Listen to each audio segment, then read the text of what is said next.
तो नमस्कार दोस्तों, मैं दीपक नागर दीपक इकोनॉमिक्स के चैनल पर आप सभी का स्वागत करता हूं। उम्मीद करता हूं कि सब लोग स्वस्थ और तंदुरुस्त होंगे।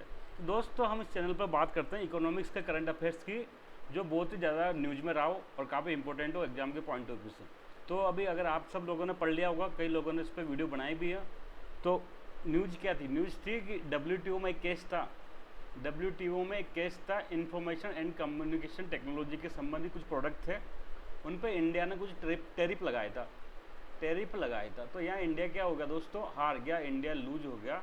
इंडिया ने ये जो हमारे खिलाफ केस था उसमें इंडिया को हार मिली। तो हम यहाँ पे थोड़ा सा इसके बाद में क्या पूरे प्रोसेस जानेंगे। WTO होता है क्या, WTO का क्या काम होता है, और अगर मान लो WTO में मान लो सपोज करो कोई देश उसकी बात नहीं माने तो कैसे उसमें कार्रवाई कर सकते हैं, ये सब बातें हम पढ़ेंगे। तो सबसे पहले तो देखो दोस्तों, WTO की स्थापना हुई थी, इसका नाम से ही स्पष्ट है, वर्ल्ड ट्रेड ऑर्गेनाइजेशन, विश्व व्यापार संगठन है। ये एक ऐसा संगठन है जो क्या करता है, वैश्विक व्यापार को बढ़ावा देना है उद्देश्य है इसका। कोई इसका और चीज़ों का उद्देश्य नहीं है। क्या करना है? ग्लोबल ट्रेड को बढ़ावा देना, ग्लोबल ट्रेड को बढ़ावा देना। देखो दोस्तों, पहले क्या होता था, आप सब लोगों ने देखा होगा, वर्ल्ड वार 2 के भी बेसिकली हम कहते हैं 1950 के पहले। तो दोस्तों क्या मान लो, ये देश है USA, ये चाइना है, ये इंडिया है। इंडिया अगर कोई माल USA को बेचता है उसको क्या कहते हैं? एक्सपोर्ट कहते हैं। सिंपल सी बात है, तो इसमें तो कोई रॉकेट साइंस नहीं है। USA से कोई माल इंडिया में आया तो उसको हम इंपोर्ट कहते हैं। अब जाहिर सी बात है, एक्सपोर्ट करेंगे हम अमेरिका को तो हम पैसे कमाएंगे, डॉलर लेके आएंगे, तो पॉजिटिव बात है, पैसा आएगा। लेकिन इंपोर्ट अगर हम अमेरिका से करेंगे तो हमको क्या करना पड़ेगा? पैसा देना पड़ेगा, तो हमारा खजाना खाली हो जाएगा। तो क्या चाहता था हर आदमी, क्या चाहेगा? दुनिया का हर देश क्या चाहेगा? एक्सपोर्ट को बढ़ाओ, ये तो बात थी। दुनिया का हर देश क्या चाहेगा? ये हर देश चाहेगा कि वो अपना एक्सपोर्ट बढ़ाए, इंपोर्ट कम करें। यहाँ तक बात ठीक है। दुनिया का हर देश चाहेगा कि एक्सपोर्ट बढ़ाओ और इंपोर्ट को कम करो। तो इसमें समस्या क्या आएगी? समस्या कैसे आएगी और कैसे करेंगे समाधान?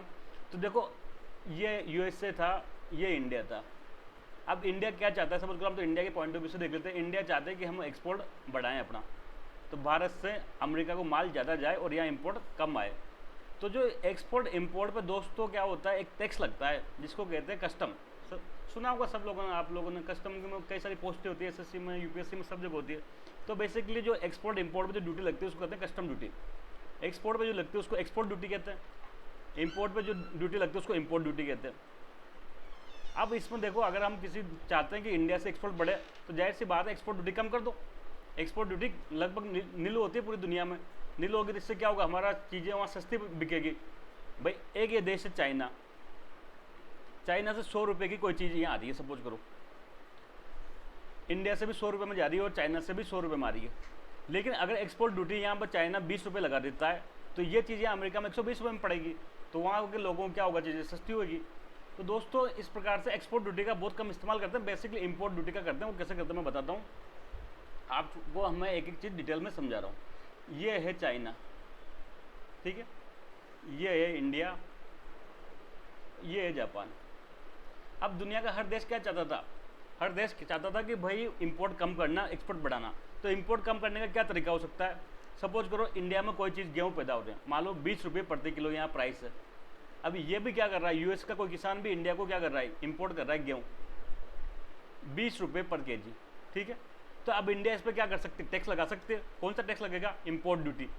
तो अगर इंपोर्ट ड्यूटी इंडिया ने लगा दिया, मान लो समझ को 10 रुपये पर kg, तो जो अमेरिका से जो चीज़ आ रही है वो गेहूँ कितना हो जाएगा? 30 रुपये पर kg हो जाएगा। इसका मतलब ये महंगा हो जाएगा। जब महंगा हो जाएगा तो भारत का कंज्यूमर है वो कौन सा माल खरीदेगा? वो जाहिर सी बात है इंडिया का खरीदेगा, तो हमारा इंपोर्ट घट जाएगा। तो दुनिया में प्रत्येक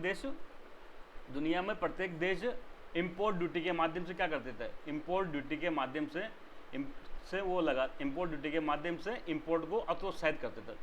सपोज करो, मान लो अमेरिका से हम एक कार खरीद रहे हैं, 5 लाख की कार थी, लेकिन भारत सरकार ने इंपोर्ट ड्यूटी लगा दी 5 लाख रुपये। तो अब वो कार की कीमत क्या होगी? इंडिया में 10 लाख रुपये होगी। तो जब वो कार की कीमत डबल हो जाएगी और इंडिया में जो कार बन रही थी वो 5-6 लाख में बिक रही है, तो इंडिया की माल ज़्यादा बिकेगा। ये तो सिंपल सा बात है ना, इसमें कोई लॉजिक नहीं है। तो इंपोर्ट ड्यूटी बढ़ा के क्या करते हैं? इंपोर्ट को घटावा देते थे। लेकिन बाद में WTO आया, WTO की स्थापना हुई, क्या वो वैश्विक व्यापार बढ़ाए। अब ऐसे दुनिया का हर देश मुझे बताओ इंपोर्ट ड्यूटी बढ़ाएगा। इंडिया ने बढ़ा दी अमेरिका से माल के लिए, चाइना ने बढ़ा दी, सब ने बढ़ा दी। तो वैश्विक व्यापार बढ़ेगा क्या? दुनिया में ट्रेड बढ़ेगा क्या? दुनिया में ट्रेड नहीं बढ़ेगा। दुनिया का, पूरी दुनिया का ट्रेड खत्म हो जाएगा। हर देश क्या करेगा, अपने देश का माल को इस्तेमाल करेगा, विदेश से व्यापार करना नहीं पसंद करेगा, इंपोर्ट ड्यूटी लगा देगा काफ़ी 100%, 200%, 300%। तो वहाँ की जब चीज़ 300 गुना में महंगी हो जाएगी तो कौन लेगा उसको, कोई नहीं लेगा। तो WTO ने बताया कि भाई ये टैरिफ खत्म करना पड़ेगा। WTO की भाषा में इसको क्या कहते हैं, WTO की भाषा में जो इंपोर्ट ड्यूटी होती है उसको टैरिफ कहते हैं। तो टैरिफ कम करना पड़ेगा। एक देश से दूसरे देशों में चीज़ें जो इंपोर्ट होती है वो उस पर जो लगती है उस पर टैरिफ, उस पर कम करना पड़ेगा, फिक्स करना पड़ेगा। भाई कम करके 10% कर दो, 20% कर दो, और फिक्स कर दो एक बार में, बार बार में उसको चेंज नहीं कर सकते हो, या फिर एक देश के लिए अलग नहीं, दूसरे देश के लिए अलग नहीं। तो ऐसा पूरी दुनिया में WTO ने क्या किया, इंपोर्ट ड्यूटी कम करा के टैरिफ को कंट्रोल कर दिया।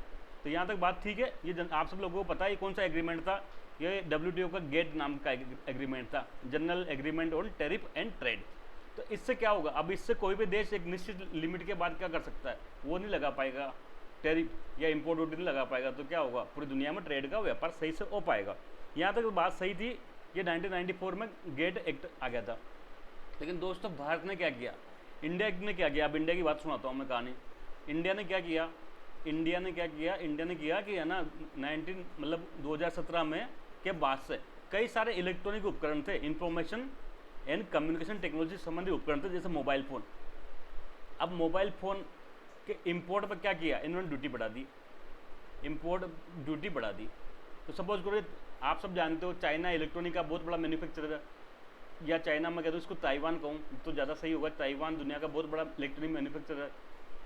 इतना ही बड़ा मैन्युफैक्चर जापान है, जापान के खूब सारे इलेक्ट्रॉनिक प्रोडक्ट इंडिया में आते हैं। इतना ही यूरोपियन यूनियन है। अब इंडिया मान लो सपोज करो इसने 20% की मान लो इंपोर्ट ड्यूटी लगा देगा ये इन चीज़ों की आयात पर। तो अब यूएस से कोई मान लो मोबाइल यहाँ आएगा तो इंडिया में महंगा हो जाएगा वो, या ताइवान से या जापान से कोई चीज़ मोबाइल यहाँ इंडिया में आएगा तो वो कॉस्टली हो जाएगा। कॉस्टली हो जाएगा तो यहाँ की जनता क्या होगी, कॉस्टली चीज़ नहीं लेगी, जो डोमेस्टिक जो सस्ता बन रहा उसी को खरीदेगी। तो भारत ने 2017 से कई सारे जो इन्फॉर्मेशन एंड कम्युनिकेशन टेक्नोलॉजी संबंधी प्रोडक्ट थे, जैसे स्पेशली मोबाइल, इन पर क्या किया, इंपोर्ट ड्यूटी लगा दी ताकि देश में ही इनका मोबाइल का प्रोडक्शन बढ़े। लेकिन आप बताओ इनको मज़ा आएगा क्या, यूरोपियन यूनियन को? तो यूरोपियन यूनियन को मज़ा नहीं आया। यूरोपियन यूनियन हो गया, ताइवान हो गया, जापान हो गया, इनको मज़ा नहीं आएगा, इनको मज़ा नहीं आएगा। इनकी कंपनियों का माल यहाँ इंडिया में नहीं बिकेगा। तो नहीं बिकेगा तो दोस्तों WTO ने तो एग्रीमेंट बना दिया था, हम सबको पता है, गेट करके। तो अगर WTO ने एग्रीमेंट बना दिया गेट, और कुछ देश मान लो सपोज कोई देश इस गेट का उल्लंघन कर रहा है या इसकी बात को नहीं मानता, तो उसमें विवाद हो जाएगा एक तरह से। तो विवाद निपटान के लिए दोस्तों इसमें एक प्रक्रिया होती है, विवाद के निपटान के लिए WTO में कुछ प्रक्रिया होती है, उसके बारे में हम यहाँ पर जानेंगे।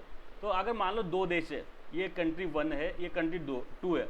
अगर कंट्री 1 या 2 कोई भी देश दूसरे देश की कोई व्यापार नीति या कुछ ऐसा इंपोर्ट ड्यूटी वगैरह बढ़ा दिया, इससे सहमत नहीं है, तो सबसे पहले कहाँ जाएगा, WTO में शिकायत कर सकता है। WTO में क्या शिकायत कर सकता है, WTO में एक डिस्प्यूट सेटलमेंट बॉडी होती है, DSB, डिस्प्यूट सेटलमेंट बॉडी करके एक संस्था होती है, वहाँ पे आप शिकायत कर सकते हो। अब यहाँ पर शिकायत करने के बाद सबसे पहले तो ये क्या करेगी, सबसे पहले तो ये करेगी मध्यस्थता। क्या करेगी, मध्यस्थता करने का प्रयास करेगी, भाई आपसी समझौते से बात बन जाए।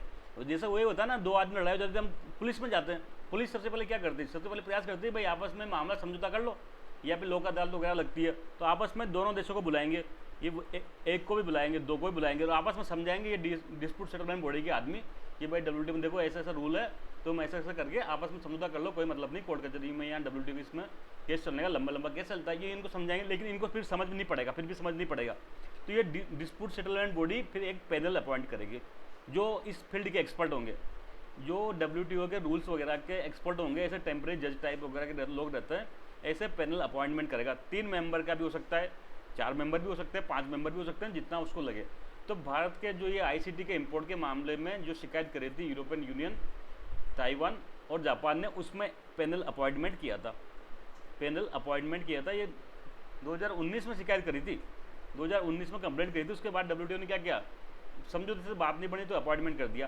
तो इसी दोस्तों, इसी जो WTO का जो पैनल अपॉइंटमेंट किया था, इसने अप्रैल 2023 में डिसीजन दिया। क्या जो ये पैनल ने रिपोर्ट दी ना, पैनल ने अपना डिसीजन दिया अप्रैल 2020, और इसमें ये माना, क्या माना कि जो ये यूरोपियन यूनियन कह रहा है, जो जापान कह रहा है, ये सही है, जापान कह रहा है सही है।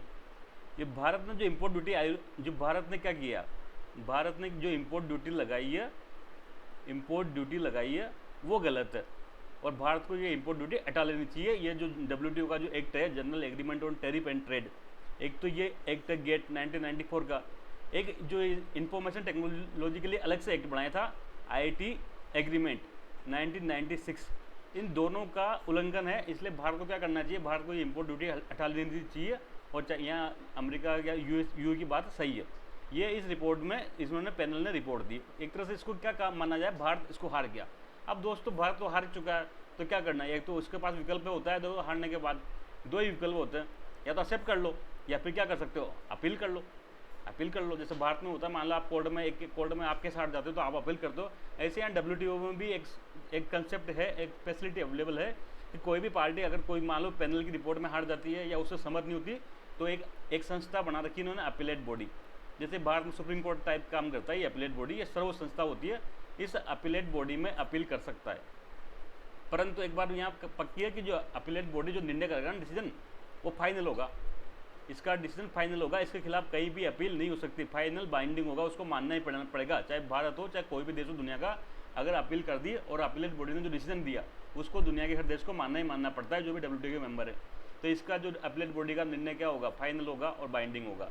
लेकिन एक समस्या यहाँ ये आ रही है आज की डेट में, क्या होता है देखो, जैसे पैनल ने रिपोर्ट दे दी, ठीक है, पैनल एक तरह से मान लेता है, हाई कोर्ट मान लेता है, हाई कोर्ट ने पक्ष दे दिया, तो अब इसके खिलाफ अपील होगी। अपील कहाँ होगी, अपीलेट बॉडी में होगी, अपीलेट बॉडी में होगी, या अपीलेट बॉडी जो बना रखी है WTO की, इसमें अपील कर दो। लेकिन दोस्तों आज की डेट में क्या ना, ये अपीलेट बॉडी क्या फंक्शनल नहीं है, मतलब ये कार्य नहीं कर रही। कैसा नहीं कर रही, इसमें जजेज नहीं है, इसमें जजेज की अपॉइंटमेंट नहीं हो पा रही, 2019 के बाद से नहीं हो पा रही। तो अगर जज ही नहीं रहेंगे तो वहाँ कौन निर्णय देगा। इसमें क्या हो रहा है देखो, इसमें ये जो अमेरिका है ना, अमेरिका को बीच में जब ट्रंप के टाइम ऐसा लगता था कि WTO हमारे साथ भेदभाव करता है, कि गरीब विकासशील देशों के पक्ष में निर्णय लेता है, तो ये US ने क्या करता है, हर बार वीटो कर देता है। जब भी जज अपॉइंटमेंट की बात आती है ना, तो ये वीटो कर देता है और जज को अपॉइंटमेंट नहीं होने दे रहा। अब सब जज ही नहीं है, मान लो आपने ना सुप्रीम कोर्ट में अपील करी और वहाँ पर सुप्रीम कोर्ट में जज की पद ही खाली है, एक ही जज नहीं है, तो फिर सुनवाई कौन करेगा। तो ऐसी स्थिति में क्या होगा, ये पेंडिंग, एक तरह से पेंडिंग मामला हो जाएगा। इंडिया तो कह देगा भाई कि हमने तो अपील कर दी, अपीलेट बॉडी में, अपीलेट बॉडी जब सुनवाई करेगी और जो डिसीजन है उसको हम मानेंगे। लेकिन चूंकि अपीलेट बॉडी क्या हो रही, फंक्शनल नहीं है, उसमें जज ही नहीं है, तो वो एक तरह से क्या हो जाएगा, पेंडिंग मामला हो जाएगा। और कब तक रहेगा पेंडिंग, जब तक ये AB वापस से एक्टिव होकर निर्णय ना दे। तो इसलिए एक तरह से भारत के पास अभी आराम से साल 2-3 साल तो आराम से मिल जाएंगे अपीलेट बॉडी में, जब तक एक्टिव होगी, जब तक उसमें जज अपॉइंटमेंट हो गए। तो दोस्तों यही मुद्दा था, एक बार हम इसको थोड़ा सा नोट्स के थ्रू देख लेते हैं।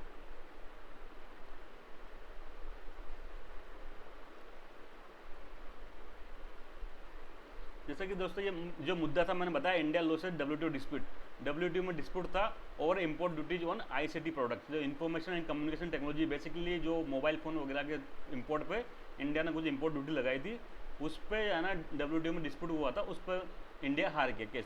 2019 में क्या होता है, जो इंडिया ने इम्पोज किया था इंपोर्ट ड्यूटी, शुरू में 7.5% कर दी, फिर 15% कर दी, फिर 20 कर दी, कई सारे प्रोडक्ट पर अलग कर दी थी, इसको हमको याद नहीं रखना।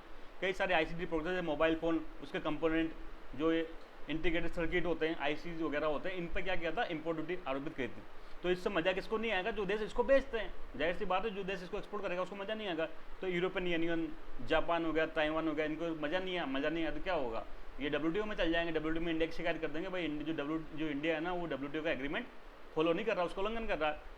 इन्होंने क्या किया, WTO में शिकायत कर दी, the major appear to be inconsistent with the certain provision of WTO GATT agreement. इन्होंने कहा कि भाई जो इसके भारत में जो डिसीजन लिया ना, वो जो WTO का एग्रीमेंट है गेट, उसके कुछ कई सारे प्रोविजन को उल्लंघन कर रहा है, इसलिए आप इसको सुनवाई करो।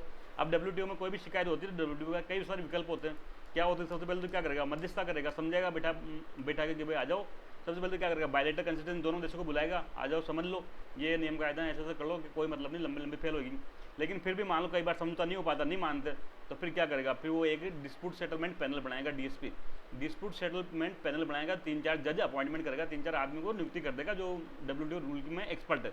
फिर ये पैनल क्या करेगा, अपनी रिपोर्ट देगा। तो इस पैनल ने जो 2023 में, अभी अप्रैल में, लगभग 2-3 दिन पुरानी बात है, शायद 17 अप्रैल के आसपास, उन्होंने अपना डिसीजन दिया और उन्होंने क्या कहा, इंडिया गलत है, इंडिया के अगेंस्ट रूलिंग दी गई, EU को सही माना। अब EU को सही मान लिया तो अब इंडिया के पास क्या विकल्प है, या तो रूलिंग चुपचाप एक्सेप्ट कर लो, भाई हम केस आ जाते हैं कोर्ट में, तो क्या करो, या तो मान लो या फिर अपील कर दो। अपील कहाँ करेंगे, अपीलेट बॉडी में करेंगे। WTO की एक संस्था होती है अपीलेट बॉडी, कई सारे जज होते हैं यहाँ पर, लेकिन पर वही बात है, ये क्या इसका डिसीजन फाइनल होता है, बाइंडिंग भी होता है तो हमको पता है, लेकिन समस्या क्या है, जो AB है ना अपीलेट बॉडी, वो एक्टिव नहीं है। क्यों नहीं? क्योंकि इसमें जज ही नहीं है। जजों की क्या होती है, जजों की पोस्ट इसमें खाली है।